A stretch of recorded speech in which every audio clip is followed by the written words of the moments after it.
এইখিনিত বৰ্ণনা দিছে যিটো ঠাইত প্ৰাকৃতিক এটা সৌন্দৰ্যপূৰ্ণ ঠাই গন্ধমাৰ্গন পৰ্বতত এই ৰজাই অগ্নিধৰে কি কৰিছে তপস্যা কৰি আছে। চাৰিওফালে বাতাবৰণৰ এটা সুন্দৰ বিৱৰণ দিছে যে মিলিল বসন্ত তাত কুসুমিত বন অশোক চম্পক গুটিমালি বিতুপন। আচলতে আমি প্ৰকৃতি ৰক্ষা কৰিব জানা নাই।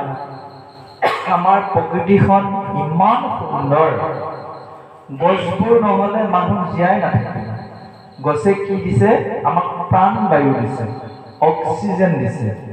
আমি যিটো গেছ এৰি দিছোঁ সেই গেছটো গছে গ্ৰহণ কৰিছে। চাওকচোন ভাৰসাম্যটো পৃথিৱী। যেতিয়া আমি মানুহবোৰৰ সংখ্যাবোৰ বাঢ়ি গৈ আছোঁ, আমি গছ গছনিবোৰ ৰোপণৰ পৰা আঁতৰত আছোঁ, আমাৰ লাগতিয়াল অক্সিজেনটোকো আমি উত্তপ্ত কৰি তুলিছোঁ। এতিয়া আপোনালোকে যিমানখিনি ঠাণ্ডা ঠাণ্ডা অনুভৱ কৰিছে, গুৱাহাটীত ইমানখিনি ঠাণ্ডা নাই। সকলো মানুহৰ গৰম, উশাহ নিশাহ গোটেইবোৰ লগ লাগি আমাৰ ইয়াত যদি 24 ডিগ্ৰী চেলচিয়াছ হৈ আছে, তাত 28 ডিগ্ৰী চেলচিয়াছ হৈছে। ৰাতিপুৱা আপুনি ঘৰত যদি চুৱেটাৰ এটা পিন্ধি গৈছে গুৱাহাটীলৈ, গুৱাহাটী সোমোৱাৰ পিছত চুৱেটাৰ আপোনাৰ বেগত সোমাই যাব, আপুনি ল'ব নোৱাৰিব। সেই যে প্ৰাকৃতিক পৰিৱেশ, সুন্দৰ সুন্দৰ গছ গছনিৰ কথা দিছে, ফুলবিলাকৰ কথা দিছে, ধুনীয়া এটা পৰিৱেশত নিৰিবিলি স্থানত মনটোক স্থিৰ কৰি তেওঁ ধ্যানত ৰত হয়। তালৈ পঠাইছে পূৰ্বচিন্তিক, যোৱা তুমি সেই ঠাইলৈ গৈ ৰজাক দেখা দিয়া, ৰজাৰ অৰ্ধাংগিনী হিচাপে তুমি জীৱন যাপন কৰা। ইয়াৰ পৰা আমি জানিব লাগিব, আমি আজিকালি প্ৰত্যেকে এটুকুৰা ঠাই কিনি ঘৰ এটা বনাওঁ আৰু নিজৰ বাসগৃহটো প্ৰায় আমাৰ এইখিনি মানুহ নাই, দুই এজন আছে। আমি এটাই কাম কৰিব লাগিব, যিটো জেগা আমি ক্ৰয় কৰিম, কিনিম, তাত অন্তত সৰুকৈ হ'লেও যাতে এখন বাগিচা থাকে, চোতাল এখন থাকে, এইখিনি আমি মেইনটেনেন্স কৰা খুব দৰকাৰ। আপুনি যদি এক কথাও মাতি লোৱা নাই, কেইবছৰমানহে লৈছে, চিম্পুল আপোনাৰ গেটখনৰ লগতে ঘৰটো আৰু পিছফালখন আপুনি তাতে ঠাইতে থাকিব লাগিব। সেইকাৰণে মই যিসকলে কিনিছে কৰিছে মই অকণমান বুজাই দিছোঁ, আৰু অকণমান তাতে যোগ দি অলপ আহল বহল কৰি ল'ব। 3 কথা মাতি ল'ব পাৰিলেতো হৈ গ'ল। আপুনি এটা পাৰ্টত থাকক, আন এটা পাৰ্টত শাকনি বাৰী এখন। শাকনি বাৰী এখনটো বৰ্তমান সময়ত নহ'লে আপুনি আপোনাৰ ধন টকা পইচা উপাৰ্জনৰ এটা অংশ ক'ত দিব লাগিব? ফাৰ্মাচীত দিব লাগিব। কিয় দিব লাগিব? বৰ্তমান এনেকুৱা এটা পৰিস্থিতি আহি গৈছে, জনসংখ্যা অনুপাতে উৎপাদনবোৰ কম, আৰু আজি 20টামান বছৰত দেখা গৈছে ইমান পৰিমাণৰ ৰাসায়নিক দ্ৰব্য দিয়া হ'ল, প্ৰতিটো বস্তু খাওঁতেই আপুনি ভাবিব লাগিব। এনে মোৰ খাদ্যবোৰৰ ভিতৰত ভাগৱতত মই বিশেষকৈ আঙুৰটো চলাইছিলোঁ, আপেলটো বাদেই দিলোঁ। ওপৰত লেমিনেটেড কৰি দিয়ে বেয়া বস্তু, আপেলটো চিকচিকীয়া হৈ নাথাকে জানো, তাত এটা মম লগায়। আমাৰ ভকতে আপেলটো কি কৰে, বাকলিটো গুচাই থাকিবলৈ টান পায়, ডাইৰেক্ট টুকুৰা টুকুৰি কৰে। আমাৰ এপিচ পৰিছে কাৰণে খাই দিয়ে, তাতে মম আছে, যিটো মম শৰীৰৰ বাবে ভয়ানক ৰোগৰ সৃষ্টি কৰিব। আলচাৰ হ'লেতো আপোনাৰ নাড়ীটো ফুটা ওলাই যায়, নাড়ী যদি ফুটা ওলাই যায়, কেতিয়াবা যদি আপোনাৰ উকালি আহে, বমি আহি যায়, তেজি আহি যায়, জানিবলগীয়া কথা। তে আপুনি গাঁৱৰ ঘৰৰ পৰা নগৰলৈ আহিলে, আপোনাৰ শাকনি বাৰী এখন নাই, তাৰমানে আপুনি গোটেইখিনি শাক কিনি খাব লাগিব। এই শাকটোত 10% 20% সাৰেই আছে। সেইবোৰ খাওঁতে খাওঁতে আমি বেমাৰী হ'লোঁ। বেমাৰ ভাল কৰিবলৈ আপুনি কিনিব লাগিব, ফাৰ্মাচীত ঔষধ কিনিব লাগিব। আপুনি ভাবিছিল একঠা মাটি লওঁতে মোক 5 লাখ লাগিছে, 2 কঠাত 10 লাখ, কিন্তু একঠা মাটি কিনিলে বাকীখিনি কিনি খাই আছে, আপোনাৰ শাকনি বাৰী নাই, আপোনাৰ ঔষধত যাব আকৌ 20 লাখ। জয়, কেতিয়াবা জীৱনটোৱে যাব পাৰে। জানিব লাগে না, মানুহে তাৰমানে প্ৰেক্টিকেলটো কৰিব নাজানে। যে আপুনি সুন্দৰ এখন শাকনি বাগান বনাই ৰাখিছে, শাকনি বাগানখন যদি আপুনি সৰু সুৰাকৈ 2-এটা পথ লগাইছে, অন্তত সপ্তাহটোত আপুনি 3 দিনটো ঘৰৰ খাইছে বিলাহীটো। এইখিনিতো আপোনাৰ কমি গ'ল, বুজিব পাৰিছে? এই কথাটো মানুহে মানে চিন্তা কৰিব হৈ গ'ল। বৰ্তমান পৃথিৱীখনে উৰ্বৰতা শক্তি হেৰুৱাই পেলাইছে, বন্ধ্যা হৈ যাব। বন্ধ্যা মানে বুজি পাইছে? যিগৰাকী নাৰীয়ে প্ৰসৱ কৰিব নোৱাৰে, সন্তান সম্ভৱা নহয়, পৃথিৱীখন বন্ধ্যা হ'বলৈ গৈ আছে। বিশেষকৈ অসমখন, অসমীয়া মানুহ ইমান এলেহুৱা হৈ গ'ল, তেওঁলোকৰ খেতি কাৰ্যবোৰ আনক অফাৰ কৰি আছে। আন যিহেতু আপোনাৰ মাটিৰ মালিকী স্বত্ব নহয়, আপোনাৰ আপুনি ভাড়াতহে লৈছে, সি খুচিমতে উৎপাদন কৰিব, বুজি পাইছে? গোটেইখন কিবা ভাবিব হৈ গ'ল যে আমি পৃথিৱীলৈ আহিছোঁ, আমি সৰ্বশ্ৰেষ্ঠ। এতিয়া যে এটা পৰিৱেশ দিছে, এই পৰিৱেশটো আপোনাৰ ঘৰত যদি অলপ আহল বহল মাটি থাকে, দুডাল গোলাপ ফুল আছে, শাকনি বাৰী এখন আছে, আপোনাৰ জিৰাবলৈ বকুল গছ এজোপা তলত দুপৰীয়া সময়ত চকীখন লৈ বহিব জেগা আছে, আপোনাৰ ঘৰখন বৈকুণ্ঠ হৈ আছে। আমি আৰু গিজ গিজকে ঘৰ ঘৰ ঘৰ ঘৰ পাৰ মাহৰ নিচিনা। এইবিলাক সেইবিলাকো মই পাৰ মাহ বুলিয়ে ভাবোঁ। ফ্লেটবোৰ দূৰৰ পৰা চাব যেন পাৰজনীয়ে যেনেকৈ উৰি গৈ চৰাইটোৱে বাঁহত সোমাইছেগৈ, আমাৰো লিফ্টত গৈ ভিতৰত সোমাই খিৰিকীখন খুলিছে, পাৰ মাহে লাগে। ইমান ঠেক হৈ গ'ল। অসম তেনেকুৱা নাছিলতো। ভাৰতবৰ্ষৰ জম্বুদ্বীপত যি মহাপ্ৰভু কৃষ্ণই লীলা কৰিছিল, এই ভাৰতবৰ্ষত ইমান নানা উদ্যান আছিল, ইমান প্ৰাকৃতিক পৰিৱেশ সুন্দৰ আছিল। তাৰ মূল কাৰণ আছিল যে আমাৰ জনসংখ্যা অনুপাতে মাটিৰ সংখ্যা বেছি। আজি কিছু বছৰৰ পিছত দেখা গ'ল ওলটা হৈ আহিছে, ওলটা হৈ আহিছে। এই বিপৰীতমুখী প্ৰতিক্ৰিয়াটোৱে আমাক তিল তিলকৈ মৃত্যুৰ মুখলৈ নিয়ে। যেতিয়া কৈছে বকুল আছে, যায় যদি সুন্দৰ এটা প্ৰাকৃতিক পৰিৱেশত যেতিয়া ৰজা বহি আছে, মনটো এনেও ধ্যানত লাগি আছে। আমাৰ ধ্যান কৰিবলৈ জেগাই নাই। ৰাতিপুৱা সোনকালে উঠিলেও ৰাতিটো গাড়ী মটৰ চলি থাকে, বুজিছেনে? শান্তি বোলা বস্তু নাই।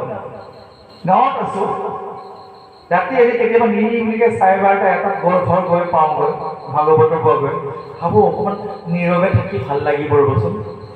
কোনোবা গাড়ী এখন খাওঁতকৈ গ'লে, কোনোবা এখন একদম স্পীডত গৈ ব্ৰেক মাৰোঁতে কিং শব্দ কৰিছে, তাৰমানে শান্তি নাই। ৰেল ষ্টেচনৰ লগত ঘৰ হ'লেতো আৰু কল্পনাত আছে। মনটো এনেই অস্থিৰ, চঞ্চল, অনবৰত যদি কাণেদি শব্দ শুনিয়ে থাকোঁ যান্ত্ৰিকৰ, আপোনাৰ মগজটো এনেও পাগল হৈ যাব। মগজটোৱে কি শুনিব লাগিব? চৰাই সুন্দৰ মাত, ভোমোৰাৰ গুঞ্জন, কুলি কেতেকীৰ মিঠা মাত, আপোনাৰ মনটো আনন্দিত হৈ যাব। কিন্তু তাৰ বিপৰীতে যদি কিছুমান অন্যান্য কৰ্কশ শব্দ শুনি থাকে, আপোনাৰ মগজুটো চাপ পৰিব। সেইকাৰণে যেতিয়া মই বাতৰিবোৰ নাচাওঁ, পেপাৰ পঢ়াটো বাদেই দিলোঁ। বাতৰিৰ ওচৰত নবহিলে মনটো মোৰ খুব শান্ত হয়। ৰাতি আমি যেতিয়া ৰাতি আমি সন্ধিয়া সময়ত যিদিনাখন মই বাতৰিবোৰ চাওঁ আধা ঘণ্টামান, মোৰ সিদিনাখন টোপনি অহা আগমুহূৰ্তলৈ সেই কথাবোৰেই মোৰ মগজুত কি হৈ থাকে, চাপ বহি থাকে। আঁতৰিছোৱে বাতৰিনো কি, কাৰোবাৰ বাক যুদ্ধ, কোনোবা এজন উঠিছে, এইবিলাকে বাতৰি আৰু। পিছত দেখিলোঁ নাই, বাতৰিতকৈ মোৰ ভাগৱতৰ পদকেইটাই ভাল। জয় কৃষ্ণ। যিকেইটা জানো, জানাই নাজানাই তাকে গুণগুণাই থাকোঁ। অনুৰোধ কৰিছোঁ আপোনালোকে সেইটো অভ্যাস কৰিব, একো বেয়া অভ্যাস নহয়। জয় কৃষ্ণ। শেষত সিদ্ধান্ত দিছে, হে নৰ নাৰীসকল, আমি আমাৰ ধন, পুত্ৰ, ঐশ্বৰ্য এইবিলাকৰ লগত লাগি আছো। এইবিলাকৰ লগত থাকি থাকি ল'ৰাটোৱে চাকৰি কৰিছে, বোৱাৰীজনীও চাকৰি কৰে, গৰ্ব অহংকাৰ বাঢ়ি গৈ আছে, ধনৰ মদমত্ত হৈ গৈছো। দেহাটোকে আত্মা বুলি ভাবি ফুৰিছো। দেহাটো আত্মা নহয়, দেহা আৰু আত্মা বেলেগ বেলেগ বস্তু। যে দেহা আৰু আত্মা যেতিয়া একেলগে ভাবিলো, তেতিয়া আমি আহাৰৰ চিন্তাই, ধন পুত্ৰৰ চিন্তাই আমি জীৱন বিফল কৰিছো। লিখিছে শাস্ত্ৰত যে পুত্ৰ দ্বাৰা ধন, আহাৰৰ চিন্তাই জনম বিফল কৰিছে। ৰাজ্য চিৰি মদে হৈলুহু পমত্ৰ, দেহে আত্মবোধি হইল, পুত্ৰ দ্বাৰা ধন, দ্বাৰা মানে ভাজ্যা, পুত্ৰ পাইছা ধন, আহাৰৰ চিন্তাই। দুপৰীয়া সাঁজবা ভালকৈ খালোঁ, গধূলি সাঁজবা কি খাওঁ আহাৰ চিন্তা নাই। ৰান্ধনীজনীয়ে জানে, বজাৰ কৰাজনে জানে যে এতিয়া এইখিনিয়ে খালোঁ, আকৌ গধূলিলৈ চিন্তা লাগে। কাৰণ খুব চিন্তাশীল ব্যক্তিবিলাকে বস্তুবোৰ খাব ভয় কৰে। আমি যেতিয়া যিমান পাৰোঁ, মই নিজে বনালেতো সকলো বস্তু মই নিমখ পানীত বইল কৰি পানীটো পেলাই তাৰ পিছতহে খাওঁ। ফুলকবি বুলি ক'লে মোৰ ভয় লাগে, যিমানবোৰ বস্তু স্প্ৰে কৰে। মই নিজে খেতি কৰোঁ, আগতে কৰিছিলোঁ। বিলাহী বৰষুণ যে দিছে, ইমান মানে হেৰি মাৰিব লাগিব, ইণ্ডোফিল নামৰ এটা ঔষধ। যদি বইল কৰি ওপৰ বাকলিটো পেলাই নিদিয়ে, ভিতৰত যদি গুটিবোৰ পেলাই নিদিয়ে, এইটো ভিতৰত যোৱা মানে গেছটোৱে আপোনাক উগাৰি দিলে। আৰু সেইকাৰণে কৈছে আমি আহাৰৰ চিন্তাত জনম বিফল কৰোঁ। যিদিনাখন আপুনি শুদ্ধ আহাৰলৈ আহিব, জনম বিফল নহয়। কৈছে ৰাজ্য চিৰি মদে হৈলো প্ৰমত্ত, দেহে আত্মবুদ্ধি ভৈল, পুত্ৰ দ্বাৰা ধন আহাৰ চিন্তায়ে, জনম বিফলে গইল। আমাৰ জীৱনটো ধন ধন ধন সম্পত্তি, খোৱা বোৱা জীৱন, সেইটোৱে। ইমান ধুনীয়া এটা বৰ্ণনা দিছে। ৰজাই তপস্যা কৰি থকা ঠাই টুকুৰা যিমানবোৰ গছ আছিল, গোটেইবোৰ গছেই ফল লগা গছবোৰ ফল ভৰি ভৰি লাগি আছে। ক'ৰবাত বোলে আঙুৰ লাগিছে, থোপনা থোপনি লাগি আছে। বুজিব পাৰিছেনে? কৈছে লহনা লহন কৰি ফল আছে লাগি, ফলৰ ভৰত যেন ডাল পৰে ভাগি। ইমানবোৰ ফল লাগিছে, ডালটো ভাগি পৰিব নেকি? ভাগি পৰিব। আমাৰ এটা লৈ টেঙা বুলি এটা আছে, গম পাইছেনে? কৰদৈ, ৰদৈ, লৈ টেঙা, এইবিলাক খুব চাবচোন। গছডাল সৰু, কিন্তু তাৰ ফলবোৰ অত্যধিক। মানুহ তেনেকুৱা হ'ব লাগে। মানুহৰ পঢ়া শুনা থাকক নাথাকক কথা নাই, কিন্তু তেওঁ জ্ঞানটো লমালমি থাকিব লাগে। জয় কৃষ্ণ। বুজি পাইছে যে ইউনিভাৰ্চিটিৰ পৰা ডাঙৰ ডাঙৰ ডিগ্ৰী আছে, কিন্তু এটা প্ৰাৰ্থনাও মুখস্থ নাই, সেইজোপা ফলহীন গছ। জয় কৃষ্ণ। এটা শ্ৰেণীৰ স্কুলত যোৱা নাই, কিন্তু কীৰ্তনৰ পদ, নামঘোষাৰ পদ, ভাগৱতৰ স্কন্ধ কণ্ঠস্থ আছে। সেইজোপা গছ ফলৰ ভৰত লমালমি লাগি থকা গছৰ নিচিনা। অৰ্থাৎ এজন ব্যক্তিয়ে তেওঁৰ জীৱনত এটা বস্তুৱেই কালেকশ্যন, সংগ্ৰহ কৰা দৰকাৰ, সেইটো হৈছে জ্ঞান। আধ্যাত্মিক জ্ঞান হ'লেতো কথাটো সুকীয়াই। বুজিব পাৰিছেনে? চাবচোন, আজিকালি উন্নত কিছুমান গছত গছডাল সৰু, চাপতে আমবোৰ লাগে। দেখিছেনে বাৰু? আজিকালি উন্নত যুগত বিভিন্ন ধৰণৰ কাৰুকাৰ্য কৰিছে নহয়, তাত এনেকুৱা কিছুমান কৌশল তৈয়াৰ কৰিছে। আগতে আমি আমজোপা লাগোতে বহুত ওখতহে লগা দেখিছিলোঁ, এতিয়া আমি হাতেৰে ছিঙিব পাৰোঁ লাগে। কিমান ভাল লাগে। সৰু ল'ৰা এটাই যেতিয়া তুমি চিত বিধি মূৰত নাজানো আবাহন গাই দিয়ে, কিমান ভাল লাগে। মোৰ লগত দুজনমান প্ৰভু আছে, আমাৰ ব্ৰহ্মজ্যোতিক যেতিয়া দেখা পালে পাঠলৈ আহে, অমুক তমুক প্ৰাৰ্থনা চাৰ্থনা গায়, তেতিয়া তেওঁলোকে সেই কৌশলটো নিজৰ নিজৰ সন্তানকেইটাক কৰিছে। এটা ল'ৰাক 3 বছৰতে ইমান ধুনীয়া প্ৰাৰ্থনা শিকাইছে, মই দেখিলেই তাক মৰম কৰি দিওঁ। সেই 3 বছৰীয়া ল'ৰা এতিয়া যদি আপোনালোকে প্ৰাৰ্থনা ইয়াত কৰিব লগা হয়, শাস্ত্ৰৰ ক্ৰম গীতা ভাগৱতক বাদ দি বাকী দুজনমান পহু খেলি মেলি লাগি যাব পাৰে, কিন্তু সেই ল'ৰাটোক বৰ্তমান 4 বছৰ হৈছে। তাক যদি ইয়াত আনি পেলাই কোৱা যায় ঘোষা ফাঁকি গোৱা পাবা, অকলে ঘোষা ফাঁকি আৰম্ভণি ঘোষা গাই দিলে। সেইজোপা বাৰু সৰু গছতে ভাল ফল লগা নিচিনা নহয়নে? আপোনালোকক এটা কৌশল শিকাই দিছোঁ। কিমান পঢ়িলোঁ কি নপঢ়িলোঁ বাদ দিয়ক, নামঘোষা মোৰ 50টা কণ্ঠস্থ আছে, ধৰি লৈছোঁ। আপোনালোকৰ কথা কৈ আছোঁ। অমুকটো খণ্ডত অমুকৰ কথা আছে মই জানো, চতুৰ্থ স্কন্ধত পিতৃৰ কথা শুনিলোঁ, পঞ্চম স্কন্ধত প্ৰিয়ৱতৰ কথা শুনিছোঁ। এই কথাবোৰে আপোনালোকক ফল হৈ যাব। বুজিব পাৰিছেনে? তেতিয়া তাৰমানে আচলতে ভাগৱতৰ অনুষ্ঠান বা নামঘৰ হৈছে এখন ইউনিভাৰ্চিটি, বিশ্ববিদ্যালয়। আপোনালোক বিশ্ববিদ্যালয়ৰ ছাত্ৰ ছাত্ৰী, গৱেষক ছাত্ৰ ছাত্ৰী, আৰু আপোনালোকে গৱেষণাৰ সমল বিচাৰি কেন্দ্ৰীয় ভাগৱত চৰ্চা সমিতিৰ এই ধাৰাবাহিক পাঠলৈ আহিছে। গৱেষক আপোনালোক নিজে গৱেষণা কৰিছে। অমুকৰ লগতে এদিন গ'লো, গৈছোঁ, বঢ়িয়া লাগে, ভাল লাগিল, এতিয়া এৰিবই নোৱাৰা হৈছোঁ, কাহিনীটো মাজত সোমাই গৈ আছোঁ। ঋষভৰ ইমান ধুনীয়া কাহিনী আছে, এই বংশতে ঋষভ আহিব, ভৰত আহিব, কাহিনীবোৰ মানে কিবা হৈ যাব, ইমান ভাল লগা, ইমান গভীৰ। ঠিক আপোনালোক হৈছে গৱেষক ছাত্ৰ। গৱেষণা কৰক যে আজি পাই গ'লো ফলৰ ভৰত ডালবোৰ একদম ভিৰ লাগি লাগি ভাঙো ভাঙো হৈ আছে। মই অমুক শ্ৰেণীলৈহে পঢ়িছিলোঁ, মই এনেকুৱাকৈ বাকপটু হ'ম, মই ইমান ভাল ভাল কথা মনত ৰাখিম, মানুহে ভাবিব মই একদম BA পাছ কৰিছোঁ।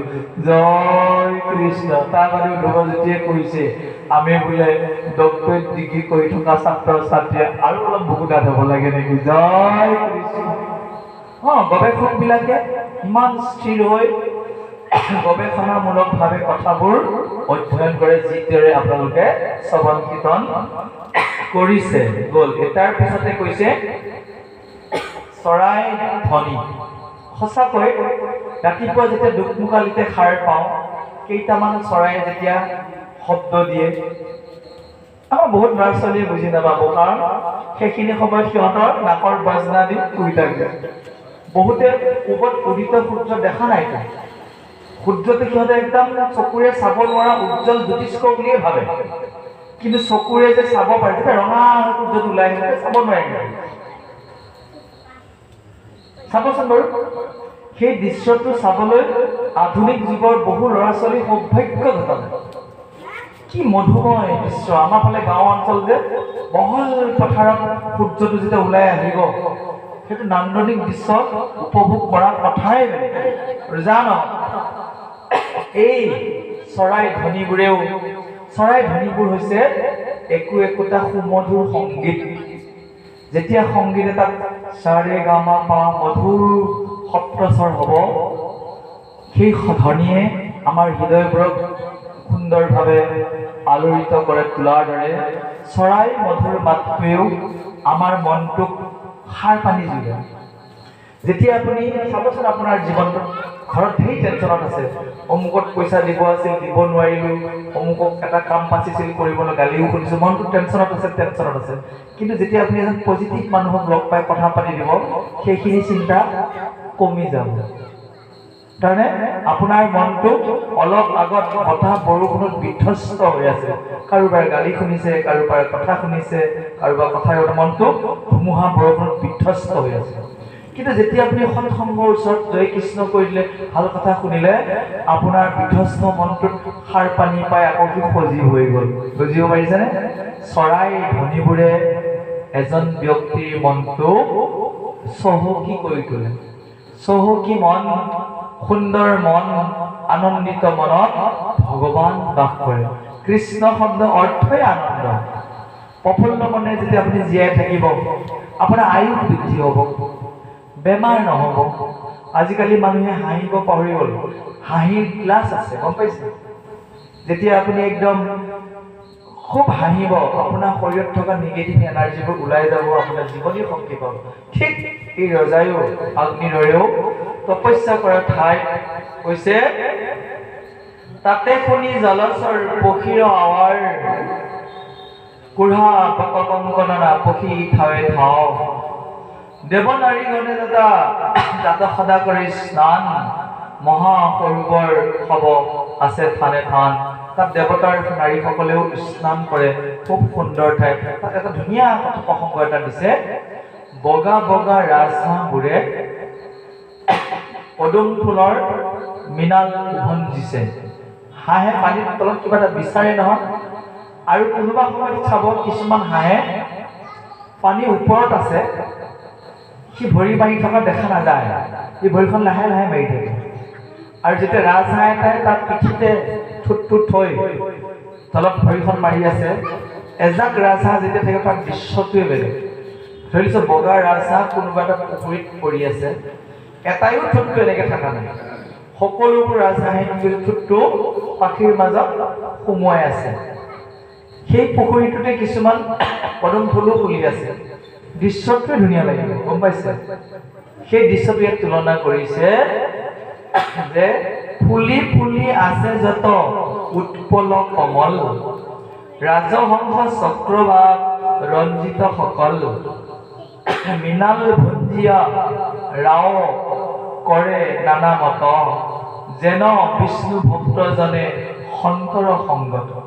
এজন বিষ্ণু ভক্তই সন্তৰ সংগত নিস্তব্ধৰে হৰি কথা শুনি যিদৰে সুন্দৰভাৱে চেলেংখন লৈ গামোচা লৈ বহি থাকে, বগা পদুম যেন লাগে, গম পাইছেনে? ভক্তসকলক যেতিয়া দেখা যায় পদুম পদুম যেন লাগে। ঠিক সেইদৰে ৰাজহংসবোৰে নিজৰ পাখিৰ মাজত সেই ঠোঁটটো সোমোৱাই ইমান এটা সুন্দৰ দৃশ্যৰ অৱতাৰণা কৰিছে, মনোমোহা বুলি কৈছে। হেন কৈছে তৰত উঠিয়া কতো গাঁও পুৰা ৰয়, পিঠিত লুকায়া টোত কতো নিদ্ৰা যায়। এই সুন্দৰ পৰিৱেশটোৰ মাজত থকা ৰজাজনৰ মনটো এনেও চহকী। আমি যেতিয়া এই অনুষ্ঠানটোলৈ সাধু সংগলৈ আহি যাওঁ, আমি মনলৈ কি লৈ যাওঁ? সতেজতা লৈ যাওঁ, গম পাইছে? এই 2 ঘণ্টা আপোনালোকৰ বেছি হয়, 2.5 ঘণ্টামান হৈ যায়। ঘৰৰ পৰা 15 মিনিটমান খোজকাঢ়ি আহিছে। এই যে ইয়ালৈকে যে খোজকাঢ়ি আহিছে, আপোনাৰ ভৰি দুখনে তীৰ্থ ভ্ৰমণ কৰিছে, গম পাইছেনে? য'ত ভকত থাকিব, ভকতে কৃষ্ণ কথা শুনিব, অমৃতময় কৃষ্ণ কথা বৈ থাকিব, সেইখনে তীৰ্থ। এই যে দেওবাৰে আবেলি সন্ধিয়াৰ আগে আগে যে আহিছে, আপোনালোকৰ ভৰি দুখন কৃতাৰ্থ হৈছে। পাও 2 আছে নগৈলো ক্ষেত্ৰস্থান, মূৰ পাও ভৈলা বৃক্ষ সিপাৰ সমান। জয় কৃষ্ণ। লেঠা লগাই দিলে ধ্ৰুৱজ্যোতি আজি কেতিয়াবা আহিব মন নগলে ভৰিকেইখন শিপা শিপা লগা যেন পাম, সেইটো ডাঙৰ কথা হ'ল। জয় মই নিজক লৈ সুখী যে দিনটো কষ্ট কৰি ফুৰো। আজি দিনটো 3 বাৰ হৈছে এতিয়ালৈকে ভাগৱতত পঢ়া, দেখিছে? মাতটো গ'ল। ইমান ওপৰা উপৰি ভাগৱত গোটেই নিশা টোপনি ক্ষতি, অলপ সময় কওঁ, বিভিন্ন জেগাত পানীবোৰ বদলি আছে, অগণন কথা কৈ আছো, চিঞৰি আছো। তেওঁ অসুস্থ হৈ গৈছে, একো নাই, আকৌ 2 দিনমানৰ পিছত ফাকুৱা আহিছে, যেতিয়া বন্ধ পামেই 2 দিনমান বাৰু যা নহয়, কিন্তু নিজকে এটা সুখী অনুভৱ কৰোঁ। দৌৰা দৌৰি ইখনৰ পৰা সিখনলৈ গৈছো, ভাগৱতলৈ সাধুবিলাককে পাইছো। সন্মুখত যিখন গ্ৰন্থ পাইছো স্বয়ং বোলে ভগৱানৰ অৱতাৰ, যিবোৰ আখৰ বোলে শব্দ বৰ্ণ। যেতিয়া খুব সুন্দৰকৈ ভকত বৈষ্ণৱসকলক দৰ্শন কৰি থাকো, ভগৱান মূৰ্তি। কাৰণ কলিত ভকতেই হৈছে ভগৱান। দেৱতো তীৰ্থটো কৰি ভকতে সেবৰ, ভকতক ভজিলে গুচয় কৰ্মজৰ। এই ভকত বৈষ্ণৱবোৰ অৰ্থাৎ ভগৱন্তৰ সন্মুখত ভগৱানৰ গুণানুকীৰ্তন কৰা, যিমানে শৰীৰ কষ্ট নহওক তাতে আনন্দ আছে। জয় কৃষ্ণ। ৰাতি সোমাব 1টা, 1:30, 2টা, 3টাত ৰাতিপুৱালে সাৰে পাওঁ, 1 ঘণ্টা 2 ঘণ্টাই টোপনি আহে, কেতিয়াবা অকণমান বেছিকে পাওঁ, তাকে লৈ সন্তুষ্ট। যিদৰে কেতিয়াবা খাব নাপালেও 2টামান আঙুৰ খায়, ঠাণ্ডা পৰি থাকে 2 গিলাচ পানী খায়, ঠিক তেনেকৈ তথাপিতো চলাই আছে। তথাপিও হে প্ৰভু, তুমি ধন্য জীৱন এটা দিলা। ভকতৰ সংগ, ভাগৱতৰ সংগই হওক জীৱন, আপোনালোকৰ জীৱন সুন্দৰ হওক, তাৰ কামনাৰে আহক এই মহাভাগৱতৰ উপদেশলৈ আমি আগবাঢ়িছো। জয় কৃষ্ণ।